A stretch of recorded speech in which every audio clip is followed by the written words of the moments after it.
Era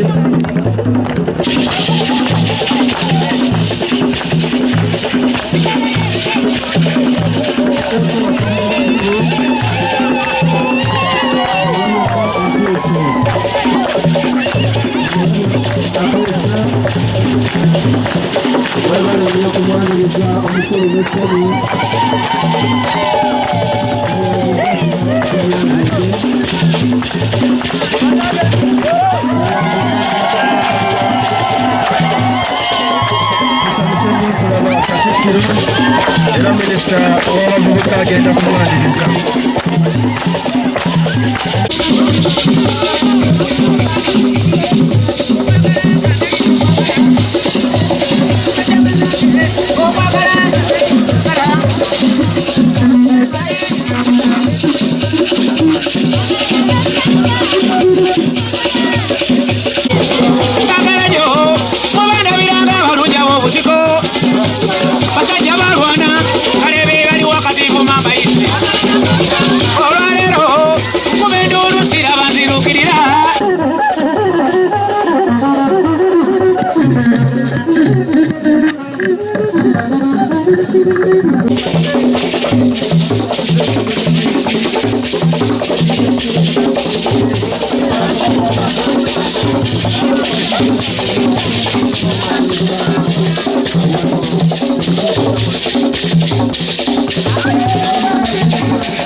Wagenda mu ddakiika emu ne mukama wange Katikkiro nsaba obabuuzeeko.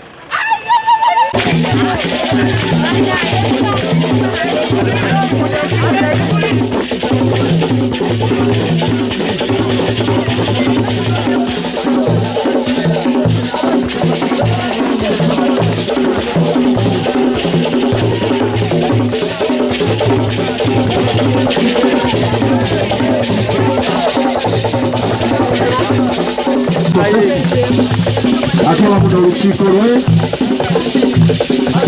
ab'ekitiibwa balete mukube engulu n'engalo okumaza mulamwali atwagadde nnyo nga bannankobaza mbogo era ekyo mukimanyi bulungi. Ssentebe w'abavubuka mu Buganda naye alindiridde okwaniriza Kamalabyonna Mukoko Ssejjengobe. Oweekitiibwa Kazibwe tusanze nnyo okulaba, weebale kusomoka Kiira tasomoka. Tusanyuse nnyo okubalaba, tusanyuse okulaba ku ssentebe w'abakobaza mbogo mu ggwanga Adrian Lubyayi eyakalayira. Nsaba ab'amasimu tuveeyo tulemu ebifaananyi. Njagala protoko munyambeko kumusokeete kikole ab'amasimu abo basobole okuwa omwagaanya. Tweyanziza nnyo, tweyanzeeke. Abantu bangi abali wano, abantu bayitirivu nnyo abali ku mukolo guno. Oweekitiibwa Ivan Mukasa tweyanziza nnyo.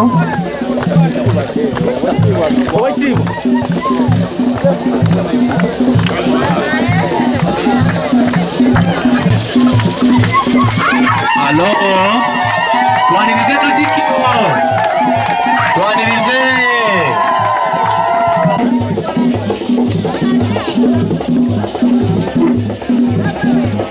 Nsanyuse nnyo okubalabako mwenna era essanyu limbuganye bwe ntuuse mu Busoga nga waliyo abannindiridde.